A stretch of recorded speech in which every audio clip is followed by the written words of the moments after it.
He said my name in the dark, not the name my husband uses, not the one on my driver's license, not the one anyone in that house had ever heard. The other one, the one I buried 30 years ago. I remember the exact way the room felt when it happened. The ceiling fan was turning slow, uneven, like it had grown tired with the years. The hallway light outside his room flickered softly, casting a thin yellow line across the floor. I had just adjusted his blanket, tucked it gently under his arms the way the nurse had shown me. I was about to leave, then his hand moved, just slightly. His fingers brushed against my wrist, dry and trembling. I froze, thinking it might be one of those involuntary movements. The doctor had warned us about that, said his mind was fading faster than his body could keep up. But then he spoke, soft, clear, certain. "Don't go, Hazel." I felt something drop inside me, heavy, sudden, because no one in that house knew that name. Not my husband, Riker, not my children, not even the woman I used to be had spoken it out loud in decades. For a moment I couldn't breathe. I slowly turned back toward the bed. His eyes were open but not fully focused. Still, there was something in them. Not confusion, not the usual distant fog. Recognition. "Who did you say?" I asked, my voice barely holding together. His gaze stayed on me, steady in a way I hadn't seen in months. "Hazel," he repeated. "You always leave before morning." My chest tightened. There are moments in life when your past doesn't just return. It stands up, walks into the room, and looks you directly in the face. That was one of those moments. Before that night, everything had been ordinary, quiet, even. At 56, I had settled into a rhythm that felt predictable in the best kind of way. My days began early, usually before sunrise. I liked the stillness. The way the world hadn't fully woken up yet, I'd make tea first, always tea. The soft whistle of the kettle was like a gentle signal that the day had begun. Riker preferred coffee, strong and bitter. He'd come into the kitchen rubbing his eyes, his hair slightly disheveled, and give me that small, familiar smile. "Morning," he'd say, like he always did. And I'd nod, handing him his cup before he even asked. We had been married for 28 years, not perfect years, but steady ones, the kind that build quietly over time. No grand gestures, no dramatic storms, just small, consistent acts of care. Our children were grown. Both living in different cities now, building lives of their own. The house had grown quieter since they left, sometimes too quiet. That's when his father moved in. Colby had always been a proud man, sharp, disciplined, a little distant if I'm being honest. He wasn't unkind, just reserved. The kind of man who spoke only when necessary and expected things to be done properly. In the early years of my marriage, I tried hard to earn his approval. I remember ironing his shirts exactly the way he liked, pressing the collars twice. Cooking meals that matched his preferences even when they weren't my own. Watching his reactions carefully, searching for any sign that I had done well. But Colby was never a man who offered praise easily. A nod sometimes, silence most days, and eventually I stopped trying so hard. Life moved forward. Time has a way of softening things, though. When his health began to decline, something shifted in him, or maybe in me. It started with small, forgetful moments, misplacing his glasses, forgetting where he had put his keys, repeating the same question twice within a few minutes. At first, we laughed it off. "Getting old," he'd say with a faint chuckle, but then it became harder to ignore. He began forgetting names, dates, simple routines he had followed his entire life, and one afternoon he forgot where he was. That was the moment everything changed. The doctor confirmed what we had already begun to fear: early-stage dementia, progressive, unpredictable. Riker took it quietly. I could see the weight settle on his shoulders even though he didn't speak much about it. "We'll take care of him," he said one evening, sitting at the edge of our bed. "He took care of me, it's only right."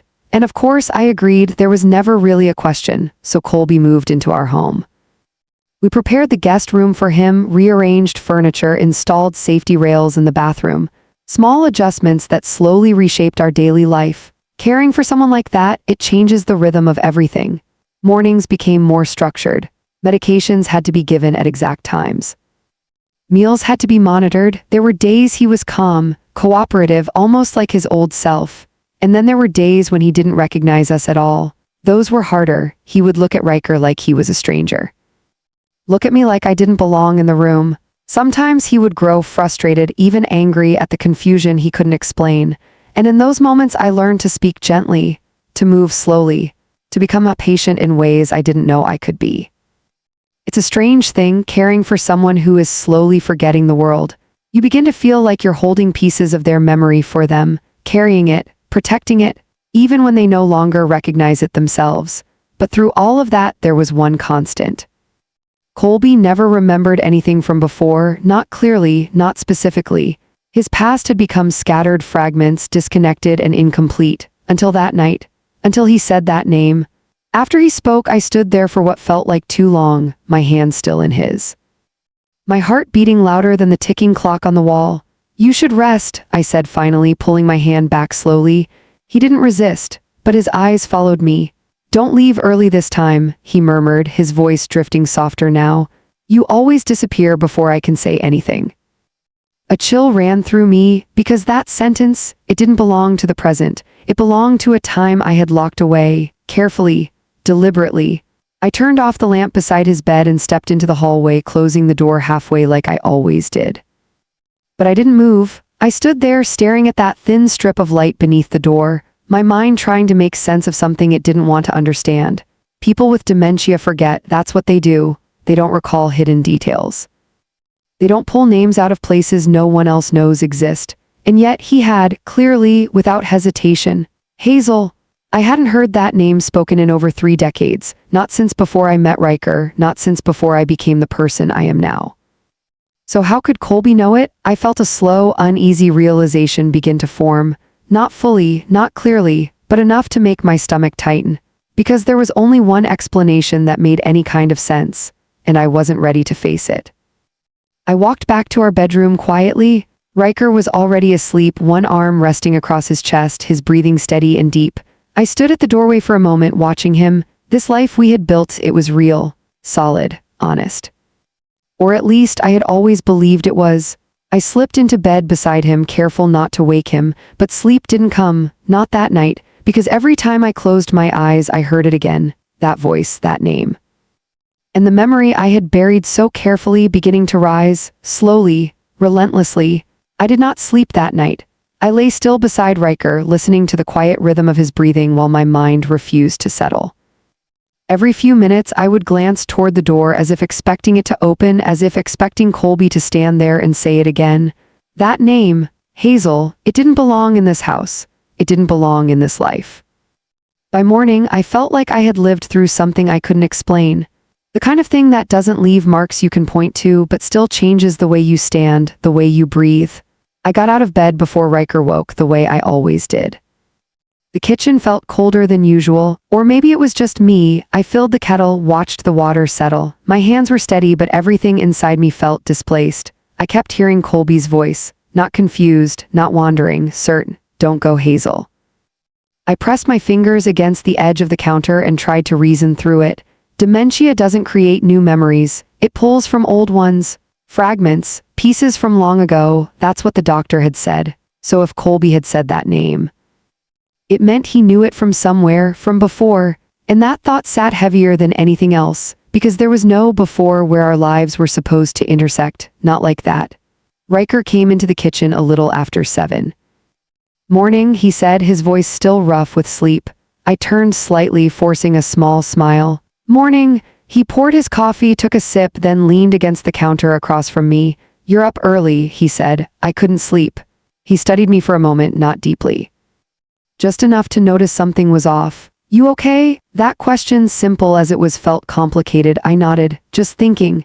He accepted that answer the way he always did. Riker had never been a man who pushed too hard. Sometimes I appreciated that. Other times I wondered if there were things he simply chose not to see. "Dad was up once last night," he added casually. I heard him moving around. My chest tightened slightly. "I was with him," I said, keeping my tone even. Riker nodded, unsurprised. "He gets restless." I hesitated just for a second, then I asked as lightly as I could, "Has he ever said anything strange to you?" Riker let out a small breath, almost a quiet laugh. "Define strange." "Like mixing things up, saying something that didn't make sense." He shrugged. "All the time lately. Yesterday he called me his brother. Week before that he thought we were still living in the old house." He paused, then added, "Why?" I shook my head. "Nothing, just wondering." He didn't press further, and I didn't tell him. Because I wasn't ready to hear it out loud yet. The rest of the day moved the way it always did. Routine has a way of hiding things. I prepared Colby's breakfast, oatmeal soft enough for him to eat easily. A little honey stirred in just the way he seemed to tolerate best these days. When I brought the tray into his room, he was sitting up looking out the window. For a moment he looked peaceful, almost like the man he used to be. "Good morning," I said gently. He turned toward me and for a second I searched his face, looking for something, recognition, memory, anything, but his eyes were distant again. "Morning," he said, though his voice carried that familiar uncertainty. I set the tray down in front of him. He glanced at it, then back at me. "You're Riker's wife." Not a question, a statement he was trying to convince himself of. "Yes," I said softly. He nodded slowly as if filing that away again. Whatever had happened the night before, it wasn't there now. No trace of it, no sign that he remembered saying anything unusual. I watched him eat for a few minutes, careful, quiet. Then I asked, trying to keep my voice steady, "Did you sleep well?" He shrugged slightly. "I don't remember." Of course, I hesitated again. Then before I could stop myself, I said, "Do you remember calling me last night?" He looked up, confused. "No," he said simply. My stomach sank. "Do you remember what you said?" He shook his head, and that was it. No recognition, no flicker of memory, just nothing. By the afternoon, I had almost convinced myself I had imagined it. Not entirely, but enough to function. That's what the mind does when something doesn't fit. It softens the edges, tries to tuck it away somewhere less sharp. I cleaned the house, folded laundry, went through the motions. But every so often, the thought would return. Quiet, persistent. How did he know that name? There were only a handful of people who had ever called me Hazel, and all of them belonged to a version of my life that no longer existed. A version I had left behind long before I met Riker. I hadn't even told him, not because I was hiding something, but because it hadn't felt relevant anymore. It was another lifetime, another person. At least that's what I had believed. That evening, Riker left to pick up groceries. Colby had fallen asleep in his chair in the living room, the television playing softly in the background. I sat at the dining table, staring at nothing in particular, and then, without fully deciding to, I got up. My feet carried me down the hallway, past the living room, past the bathroom, to the small storage closet we rarely opened. I stood there for a moment, my hand resting on the doorknob. I hadn't opened that closet in years, not since we moved things into this house. Things I had packed away deliberately, carefully. I turned the knob, the door creaked slightly as it opened. Inside were boxes, old ones labeled in my handwriting, most of them untouched. I knelt down slowly, scanning the labels. Kitchen, winter clothes, old files. And then one without a label, just a plain brown box. I knew which one it was before I even touched it. My fingers hesitated for a moment, then I pulled it out, set it on the floor, opened it. Inside were things I hadn't seen in decades, letters, photographs. Small pieces of a life I had once lived, a life where I had been someone else, where I had been called by a different name. Hazel. I picked up one of the photographs. My hands were steady, but my breath wasn't. It was me, younger, thinner.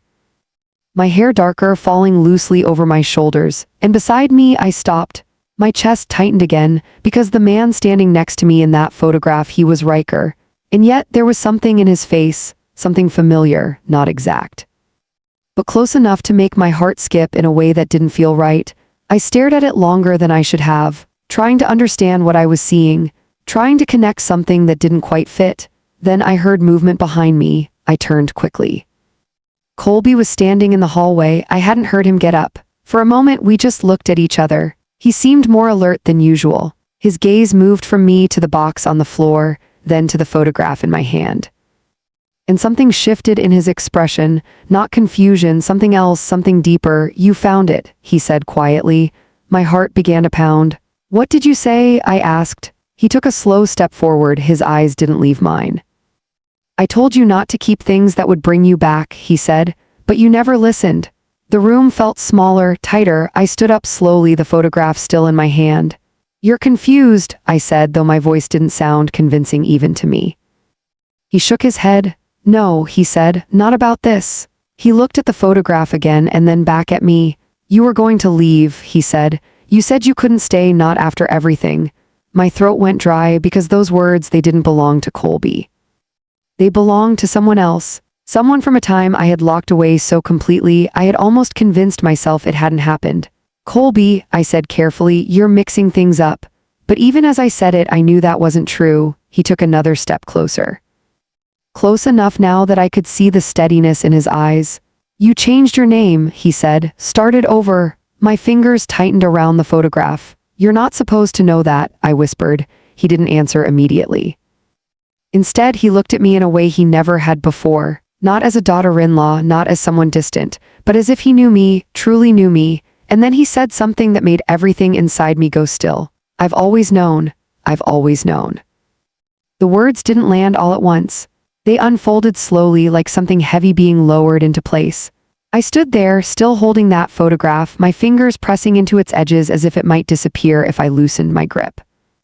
"That's not possible," I said, but my voice came out thinner than I intended. Colby didn't argue, he didn't raise his voice or step closer. He simply looked at me, and that was worse, because there was no confusion in his eyes now, no fog, no hesitation. Just a quiet certainty that made my chest feel tight. "You think I forgot everything," he said almost gently, "but forgetting doesn't mean it's gone." I swallowed, the hallway felt too narrow, the air too still. "You don't understand what you're saying," I replied. I stopped myself before I could say it, before I could use the word, sick. He finished it for me anyway. "Losing my mind?" he said without bitterness. I didn't respond, because that's what we had all believed. That's what made this moment feel impossible. He looked down at the box on the floor, then at the photograph in my hand. "You kept more than I thought you would," he murmured. My heart skipped again. "You're mistaken," I said, firmer this time. "You've never seen this before."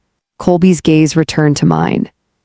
"No," he said slowly, "not like this, not in a box." He paused. "But I've seen it in your face for years." That made something inside me shift, small, subtle, but real. "What are you talking about?" I asked. He took a breath as if choosing his words carefully. "Every now and then," he said, "you would look at something and your expression would change just for a second, like you were somewhere else." His voice lowered slightly. "That wasn't the woman Riker married." I felt a flicker of something I hadn't expected. Not fear, not yet, something closer to exposure.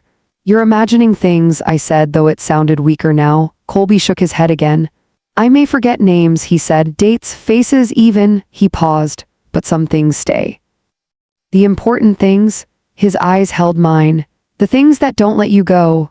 Silence filled the space between us, and in that silence something uncomfortable began to take shape, because if what he was saying was true, I stopped the thought before it could form completely. "You should sit down," I said quickly. "You're tired." It was an escape, a way out of a conversation I didn't know how to finish, but Colby didn't move. Instead, he said, "Do you remember the first time we met?" The question caught me off guard. "Of course I do," I replied. "At your house, when Riker brought me over." Colby studied me for a moment, then he said quietly, "That's not the first time we met." My breath caught. "That's not true." But even as I said it, something deep in my memory stirred. Faint, distant, unclear. Colby tilted his head slightly. "You wore your hair differently then," he said. "Longer, you used to tuck it behind your ear when you were nervous." My fingers moved instinctively, brushing my hair back before I realized what I was doing. I froze. "You're remembering wrong," I said, but there was hesitation now. Colby's gaze softened just slightly. "You don't have to protect it anymore," he said. "I'm not protecting anything," I replied too quickly. And that's when he said it. "You were with my brother." The world didn't stop, it didn't crash or shatter, it just shifted. Quietly, permanently. I stared at him, unable to speak. Because that name, that connection, it was the one thing I had never allowed myself to revisit. "Not fully, not honestly." "That's not something you could know," I said after a long moment. Colby's expression didn't change. "He brought you home once," he said. "Just once." His voice was distant now, as if he were walking through the memory while speaking. "Said you were important to him?" My heart began to pound harder. I had forgotten that, or maybe I had chosen to forget it. "I was younger," Colby continued.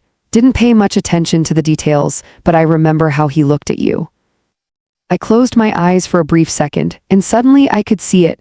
The house, different from the one Riker grew up in, smaller, louder, filled with a kind of life that didn't last, and him, standing beside me, his hand at the small of my back. That same quiet confidence in his posture. "You're wrong," I whispered, though the memory was already pushing through. Colby shook his head. "No," he said softly. "I remember thinking she doesn't belong here." My chest tightened. "Because you were already leaving," he added. I opened my eyes. That's not how it happened, I said, but my voice trembled. Colby didn't argue, he just waited, and that silence, it pulled the truth closer. I didn't leave, I said after a moment. Not the way you're saying. Colby's gaze stayed steady. He told me you did. That landed differently, colder, sharper. I felt a flicker of something I hadn't felt in years, anger. He told you that? I asked. Colby nodded slightly. He said you disappeared, changed your name, didn't tell him why. I let out a breath I hadn't realized I was holding. That's not what happened, I said more firmly now. Colby didn't respond immediately, but I could see the question in his eyes, so I answered it. I didn't disappear, I said. I walked away. The words felt heavier than I expected. Because saying them out loud made them real again, Colby tilted his head slightly. Why? That question's simple, direct, and impossible to answer without reopening everything. I looked down at the photograph in my hand. At the younger version of myself standing beside a man I had once believed I would spend my life with. I was 26, I said slowly, and I thought I knew exactly what I wanted. Colby listened without interrupting. But some things don't show themselves right away, I continued. Not clearly, my voice softened. There are moments when you realize the life you're building isn't the one you can live in. Colby's expression remained calm, but there was something else there now, understanding or maybe recognition. He loved you, Colby said. I nodded once. I know. And you left anyway? Yes. Silence again, but this time it wasn't heavy, it was honest. Colby looked down briefly, then back at me. He never understood that, he said. Not fully. A small ache settled in my chest. I didn't expect him to, I replied. Colby studied my face carefully. And Riker? He asked. He doesn't know any of this. I shook my head. No, why not? Because it was easier, because it was cleaner, because I wanted to start over without dragging the past behind me. But none of those answers felt complete. I didn't think it mattered anymore, I said finally. Colby held my gaze. It mattered to him. That stung, not because it was harsh, but because it was true. And then the question I hadn't asked yet rose to the surface. How did you know it was me? I asked quietly. After all these years, after everything changed? Colby didn't answer right away. He looked at me for a long moment. And then he said something that made the ground feel unsteady beneath me. Because you didn't change as much as you think. I felt a slow chill move through me. He stepped a little closer now, not threatening, just present. You carry things, he said. In the way you move, the way you speak when you're tired. The way you look at people when you're trying to understand them. His voice softened. He used to say that about you. I couldn't speak, because suddenly it didn't feel like Colby was the one remembering. It felt like someone else was speaking through him. Someone who had known me long before this life. You were never just Hazel, Colby added, and you were never just who you are now. The room felt too small again, too full. Then why now? I asked, my voice barely above a whisper. Why say it now? Colby's expression shifted, not confusion, not clarity, something in between. I don't know, he admitted. Sometimes things come back before they disappear again.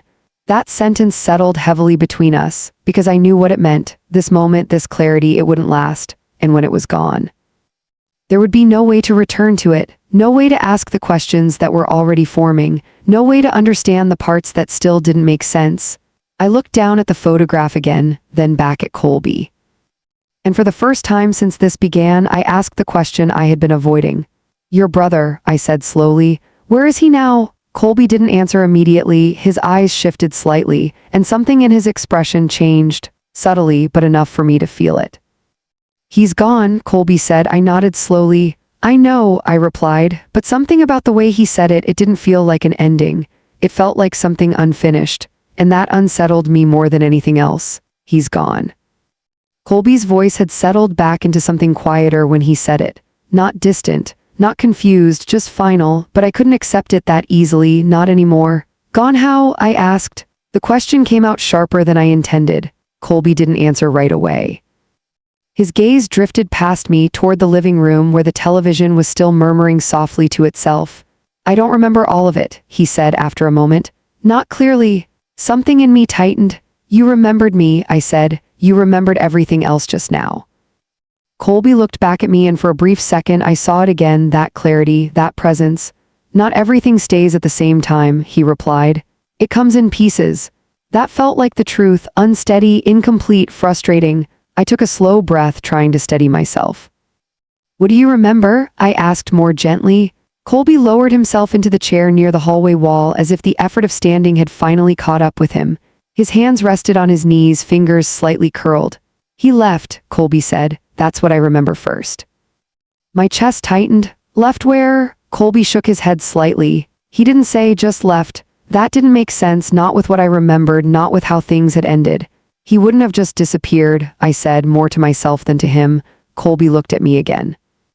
You didn't stay long enough to see what happened after, he said quietly. And there it was.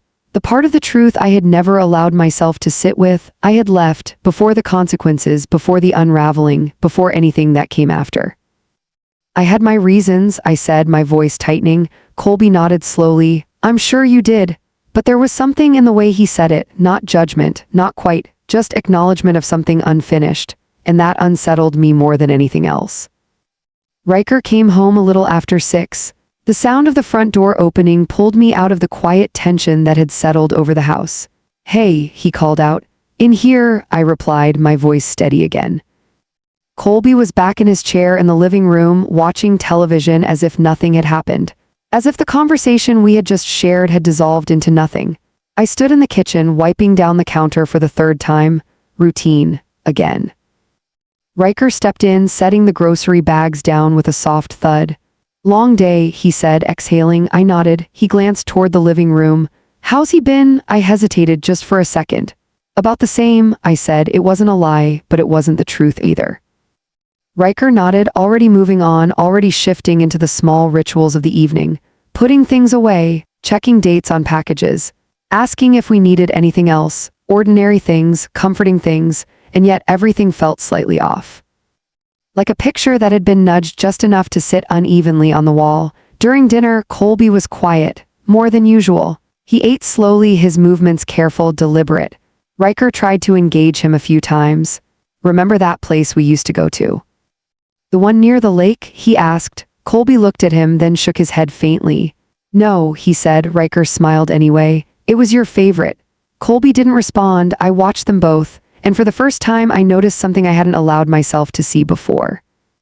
Riker resembled his father, not just in appearance, but in the way he carried himself, the quiet restraint, the way he chose not to push when answers didn't come easily, and suddenly I couldn't stop thinking about Colby's brother, about the man in that photograph. About the life I had stepped away from. There were echoes, subtle ones, in the way Riker tilted his head when he listened, in the way his voice softened at the end of certain sentences. Things I had never connected before, or maybe never allowed myself to. Are you okay? Riker asked, suddenly pulling me back. I realized I had been staring. Yes, I said quickly, just tired. He nodded. You've been doing a lot lately. I gave a small smile. It's fine, but it was not anymore. That night I waited. I didn't tell myself I was waiting for anything specific, but I didn't go to bed early. I stayed in the living room longer than usual, the lights dim, the television off, listening. The house had its own sounds, the quiet creak of wood settling, the faint hum of the refrigerator, the distant passing of a car outside, and somewhere in between those sounds I waited. Around midnight I heard movement, soft, unsteady. I stood up slowly and moved toward the hallway. Colby's door was slightly open. A thin line of light stretched across the floor again. I pushed the door gently. He was sitting up in bed, awake, looking straight ahead. Colby, I said softly. He turned toward me, and for a moment I didn't know which version of him I was going to see. The confused one or the one from earlier. His eyes settled on me, and something in them shifted. Recognition, not of me as Riker's wife, but of something else, something older. You came back, he said, my breath caught. Yes, I replied carefully. He nodded slowly as if that confirmed something for him. I wasn't sure if you would. I stepped closer, the same cautious distance as before. I need you to tell me something, I said. He watched me, waiting. What happened to him? I asked. Colby didn't answer immediately. His hands moved slightly on the blanket as if searching for something that wasn't there. You left, he said instead. I know, I replied. But what happened after that? His gaze drifted for a moment, then returned. He changed, Colby said. The words were quiet, but they landed heavily. How? Colby swallowed slightly. Stopped coming around as much, he said. Stopped talking about things. He paused. Stopped talking about you. That made my chest tighten. Did he move away? I asked. Colby shook his head faintly. No. Silence filled the space again. Then what? I pressed, my voice softer now. Colby looked at me, and this time there was something in his expression I hadn't seen before. Not confusion, not clarity, something closer to regret. He got sick, Colby said. The words were simple, but they hit harder than anything else. My fingers tightened at my sides. What kind of sick? Colby's gaze lowered slightly. I don't remember all of it, he admitted, but it wasn't quick. A slow, cold feeling spread through me. How long? I asked. He shook his head again. I don't know. That wasn't enough. It couldn't be. And I never came back, I whispered. Colby didn't answer, but he didn't need to. The silence said everything. I stepped back slightly, my mind trying to process something it didn't want to accept. All this time, I had believed I had closed that chapter, that I had made a clean decision, that I had moved forward. But now it didn't feel closed at all. It felt like something I had walked away from before understanding the ending. You should have told him, Colby said quietly. I looked up at him. What? You should have told him why you left, he continued. My throat tightened. I thought it would make things worse, I said. Colby studied me. It already was worse, he replied. That settled heavily in my chest, because I knew what he meant. Silence doesn't protect people, it just leaves questions behind. Questions that don't fade. Questions that follow you. I looked at Colby again, and for the first time I saw him not just as Riker's father, but as someone who had witnessed something I had never stayed to see. Why are you telling me this now? I asked. Colby's expression shifted again. The clarity flickered, faint, unstable. I don't know how much time I have when things make sense, he said. And you're here now. That answer felt honest and urgent. Is there anything else? I asked quickly. Anything I should know? Colby's eyes searched my face. For a moment it looked like he was trying to hold onto something just out of reach. There was a letter, he said finally. My heart skipped. A letter? He nodded faintly. He wrote it, Colby said, but I don't know if he ever sent it. Everything inside me stilled. What did it say? I asked. Colby's gaze faltered. I don't remember. Of course, the clarity was slipping again. I could see it happening right in front of me. Colby, I said quickly, stepping closer. Do you remember where it is? He looked at me, but the recognition was fading now, piece by piece. I'm tired, he murmured, and just like that it was gone, the moment, the connection, the answers. I stood there for a long time after he lay back down, listening to the quiet of the room, feeling something inside me shift in a way I couldn't undo, a letter, unsent, or maybe lost. And suddenly the past didn't feel distant anymore, it felt unfinished. Waiting, a letter. The word stayed with me long after I left Colby's room. It followed me down the hallway, sat with me in the dark of our bedroom, lingered even as I lay beside Riker, staring at the ceiling, listening to the steady rhythm of his breathing. A letter meant intention. It meant he had tried to say something, to explain, to reach me, and I had never known, or maybe I had chosen not to know. There's a particular kind of regret that doesn't arrive loudly. It doesn't break things or demand attention. It settles quietly, almost politely, and waits for you to notice it. That night I noticed it, and I couldn't ignore it anymore. The next morning I moved differently, not outwardly. Riker didn't notice anything unusual. I still made the tea, still handed him his coffee. Still asked the same small questions that filled our mornings. But inside, something had shifted. I wasn't just remembering anymore, I was searching. After Riker left for work, I stood in the hallway for a moment, looking toward Colby's room. His door was closed. I didn't go in, not yet. Instead, I turned toward the storage closet again. The box was still where I had left it. Open, waiting. I knelt down slowly and began going through it with more intention this time, not just looking, searching. The photographs came first. Pieces of a life that felt both familiar and distant at the same time. There was one of us sitting on the hood of a car, laughing at something I couldn't remember anymore. Another of us standing by a lake, the water reflecting a sky that looked too wide for the moment to have been small. And then, the letters. I picked one up carefully. The envelope was worn, the edges softened with time. My name was written on it. Not the name I use now, Hazel. My chest tightened. I hadn't opened these in years, maybe decades. I told myself I didn't need to, that whatever was inside belonged to a version of me that no longer existed. But now that didn't feel true anymore. I opened the envelope slowly. The paper inside was thin, slightly yellowed. His handwriting was the same, steady, familiar. I read the first line, and immediately felt something shift inside me. Hazel, I don't know if you'll ever read this. I stopped, closed my eyes for a second, then continued.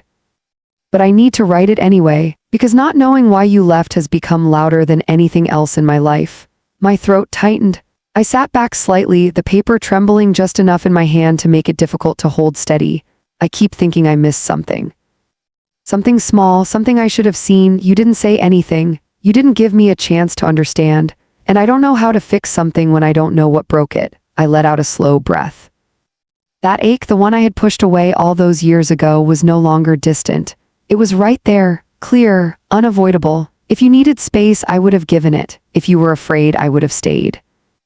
If there was something wrong, I would have tried to make it right. But you didn't let me do any of that. You just left. My fingers tightened around the page because I remembered. I remembered the silence I had chosen. The way I had convinced myself it was the kinder option. The cleaner one, no confrontation, no explanations, just distance. I had believed I was protecting both of us, but now it didn't feel like protection. It felt like absence, and absence leaves questions behind.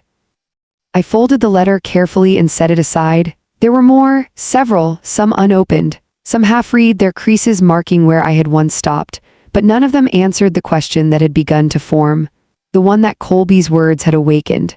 Where was the last letter? The one he mentioned, the one that might never have been sent.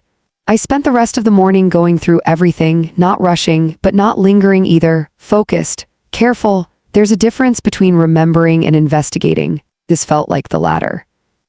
By noon, I had sorted through most of the box, and I knew something for certain. The letters I had weren't the end of the story. They stopped too soon. There was no closure, no final words, just a gradual fading, which meant Colby was right. There had been something else, something I had never seen. I found myself standing outside Colby's room again. This time I didn't hesitate. I knocked softly, then stepped inside. He was awake, sitting in the same chair near the window, looking out. Colby, I said gently. He turned toward me, and for a moment I didn't know what I would find in his eyes. But this time there was no recognition, just the quiet confusion I had grown used to. Yes, he asked. I stepped closer. I need to ask you something, I said. He nodded faintly. Do you remember a letter? I asked. Something your brother wrote? Colby's brow furrowed slightly. A letter? Yes. He shook his head slowly. I don't think so. My chest sank slightly, of course. The clarity from the night before, it wasn't here anymore. I took a breath, steadying myself. Think carefully, I said softly. He wrote something before he got sick. Colby's gaze drifted again, then returned. I don't remember that, he said. There was no frustration in his voice, no struggle. Just absence, and that made it harder because there was nothing to push against, nothing to pull from. I nodded slowly. Okay, I said. I turned to leave, but then, wait. I stopped, turned back. Colby was looking at me differently now, not fully clear. But not entirely lost either. There was something, he said slowly. My heart lifted slightly. What? I asked. He frowned as if trying to grasp a thought that kept slipping away. In his room, Colby said. After he didn't finish the sentence, but I understood after he was gone. What about his room? I asked. Colby's eyes narrowed slightly, focusing. There was a drawer, he said. He kept things there. My pulse quickened. What kind of things? Colby shook his head. I don't know. That was enough. It had to be. Where? I asked. Where is that now? Colby blinked slowly, then looked around the room as if the answer might be there. I don't remember, he said, and just like that it slipped again. I stood there holding onto the fragment he had given me. A drawer, his room, after. It wasn't much, but it was something. That evening I waited for Riker, not with hesitation, not this time with intention. When he walked through the door, I was already standing in the kitchen. I need to ask you something, I said. He paused, sensing the difference in my tone. Okay, he replied. I held his gaze. Your uncle, I said carefully, your father's brother. Riker's expression shifted slightly. It wasn't dramatic, just subtle. We don't talk about him much, he said. I know, I replied. But I need to understand something. Riker set his keys down slowly. What is it? I took a breath. After he passed, what happened to his things? Riker frowned slightly. That was a long time ago. I know, he thought for a moment. I think most of it stayed in the old house, he said. Why? My heart skipped. The old house, I repeated. Riker nodded. We never really went through everything. Dad didn't want to. That made sense more than I wanted it to. Is it still there? I asked. Riker looked at me more curious now. The house? No, we sold it years ago. That hope, the small one I had started to build, wavered. But he added, I waited. There's still some storage attached to it, he said. The new owners didn't want everything. Some things were left behind. My chest tightened again. Do you know if his room was cleared out? Riker shook his head. I don't think so, not completely. Silence filled the space between us, and then he asked the question I had been expecting. Why are you asking about this? I met his gaze, and for the first time I didn't look away. I think there's something there, I said quietly. Riker studied me. What kind of something? I hesitated just for a moment, then I answered honestly. Something I should have seen a long time ago. Riker didn't respond right away. He stood there, one hand resting on the back of a chair, his eyes fixed on me in a way that felt different from his usual quiet attention. Not distant, not passive, present. What aren't you telling me? He asked. The question was calm, but it carried weight. I felt it settle between us. There are moments in a long marriage where silence becomes a kind of language. You learn what to say, what to leave unsaid, what can rest quietly without causing harm. This wasn't one of those moments. This silence had edges. I'm not trying to hide anything, I said carefully. Riker tilted his head slightly. That's not what it feels like. I nodded. I know, and I did, because for years I had chosen not to say certain things, not because they were lies, but because they belonged to a part of my life that felt separate, contained, finished, but now that separation didn't feel real anymore. Riker pulled out the chair and sat down slowly. Start from the beginning, he said. There was no pressure in his voice, but there was no room to step around it either. I sat across from him, my hands resting lightly on the table. And for the first time in nearly 3 decades, I said it out loud. My name wasn't always what it is now, I said. Riker didn't interrupt, he just listened. It used to be Hazel. The word settled in the air between us. I watched his reaction carefully. There was no immediate shock, no visible anger, just attention. I changed it before I met you, I continued. A long time before. Why? He asked. Because I wanted distance, because I needed to become someone else. Because staying who I was would have meant staying in something I couldn't live with. All of those answers were true, but I chose the simplest one. I was starting over, I said. Riker nodded slowly. From what? I held his gaze. From someone. That was enough for him to understand the direction of the conversation. His posture shifted slightly, subtle but noticeable. Who? He asked. I took a breath and then I said it. Your uncle. The room didn't change, nothing moved, and yet everything felt different. Riker leaned back slightly in his chair, not in rejection, not in disbelief, just processing. You were with him? He asked. Yes. For how long? A few years. He nodded once, quiet, measured, and then you left. Yes, without telling him why. I felt my throat tighten. Yes. Riker looked down at his hands for a moment, then back at me. Why didn't you ever tell me this? There it was, the question I had avoided, not just today, but for years. I didn't think it mattered anymore, I said. Riker's expression didn't change much, but his eyes held something new now. Did it matter to you? He asked. The honesty of that question left no room for easy answers. Yes, I said quietly. Riker nodded again, and for a moment neither of us spoke. The silence wasn't angry. It wasn't loud, but it was full. I'm not upset that you had a life before me, Riker said finally. That's not the problem. I listened. The problem is that it was this close, he added, and I didn't know. I understood that more than I wanted to. I wasn't trying to deceive you, I said. I know, he replied, and I believed him. That wasn't what this was about. This was about proximity, about connection, about something that had existed quietly beneath the surface of our life without being acknowledged. Why now? He asked. I hesitated. Then answered truthfully, because your father remembered. Riker frowned slightly. What do you mean? He called me by that name, I said. Hazel. Riker's expression shifted. This time there was something closer to surprise. He hasn't remembered anything like that in months, he said. I know. What else did he say? I took a breath. He remembers your uncle, I said. Pieces of what happened after I left. Riker sat back again, his brow furrowing. He barely remembers his own breakfast some days, he said, but he remembers that. Yes, silence again. And then I said the part that mattered most. He mentioned a letter. Riker looked at me. A letter? Yes. From my uncle, I nodded. One that I never received. Riker exhaled slowly. That was a long time ago, he said. I know. So why does it matter now? Because it changes things, because it fills in something I left incomplete, because it reminds me that my choices didn't just disappear when I walked away, but instead of saying all of that, I said something simpler, because I think it's still there. Riker studied my face. In the old house, he asked, maybe. He leaned forward slightly, resting his elbows on the table. That place hasn't been touched in years, he said. Not properly. I know, and you want to go there. It wasn't a question. Yes, Riker held my gaze for a long moment, and I could see it.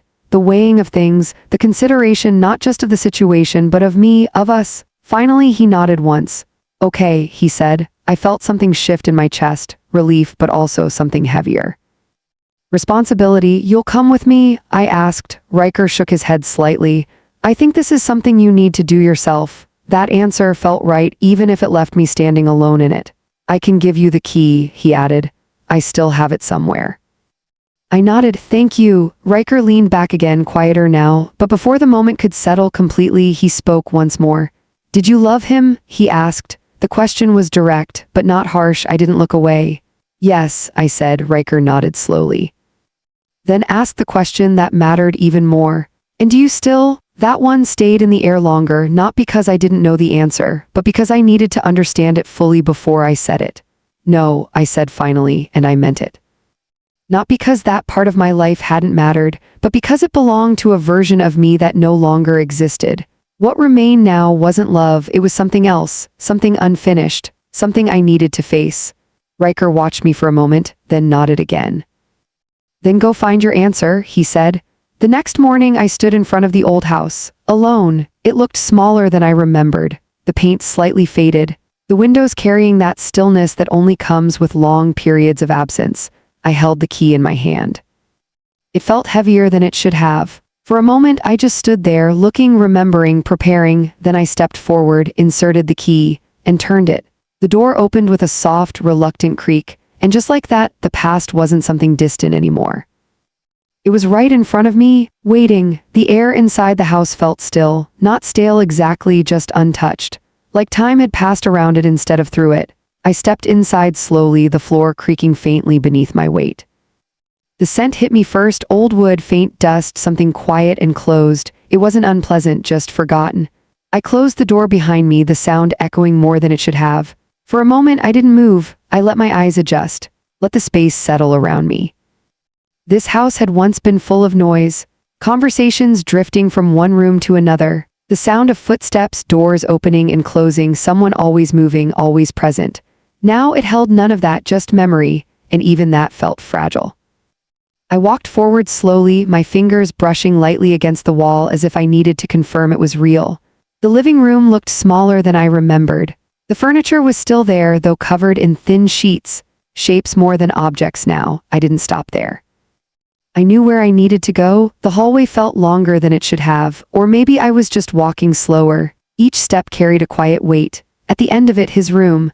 I paused outside the door, my hand hovering just above the handle.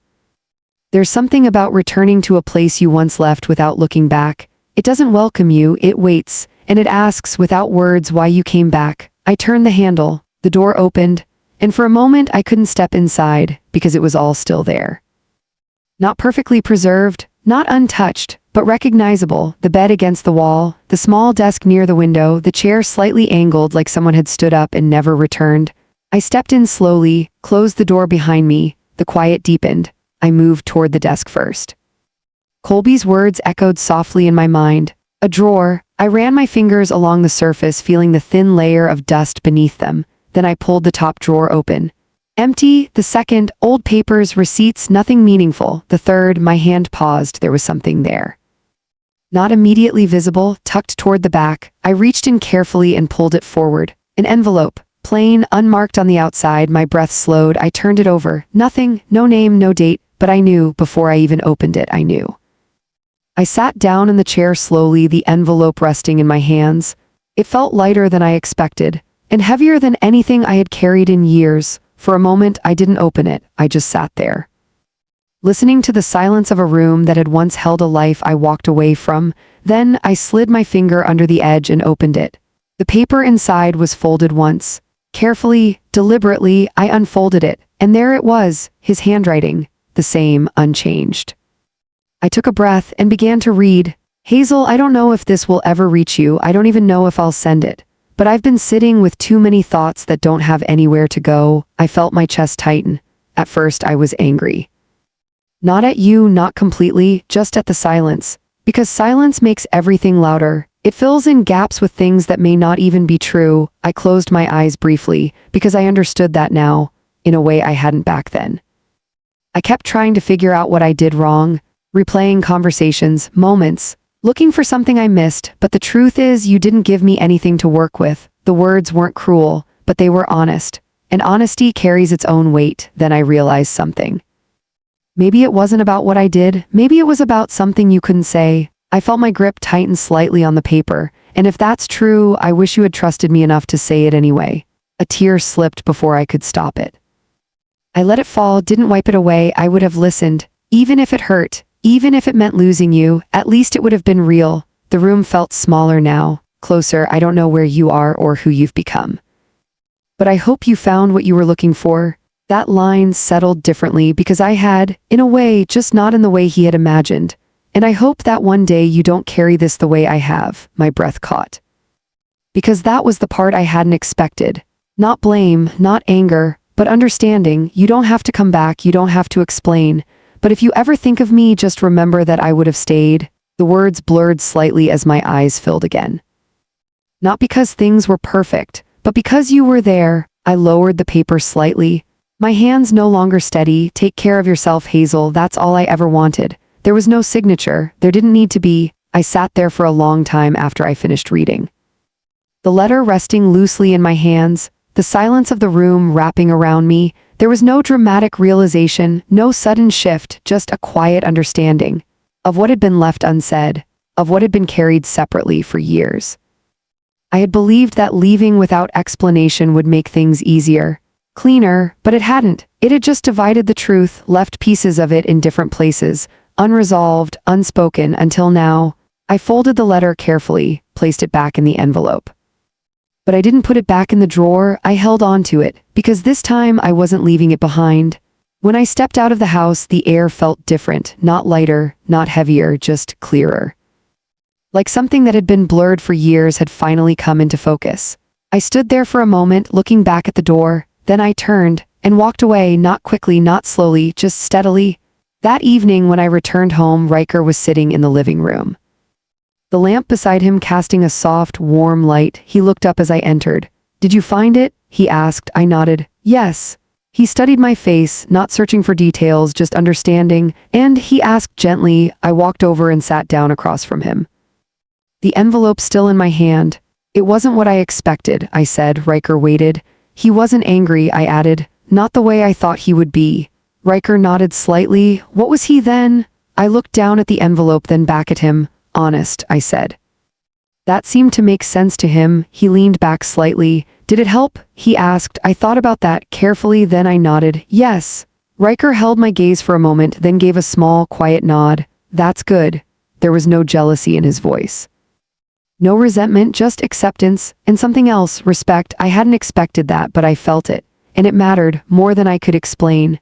Later that night, I checked on Colby. He was asleep, peaceful, unaware of everything that had passed between us. I stood there for a moment, looking at him, and I realized something. He hadn't just remembered for himself. He had remembered for me just long enough, just clearly enough, to give me something I didn't know I still needed. Closure, not perfect, not complete, but real, and sometimes that's enough.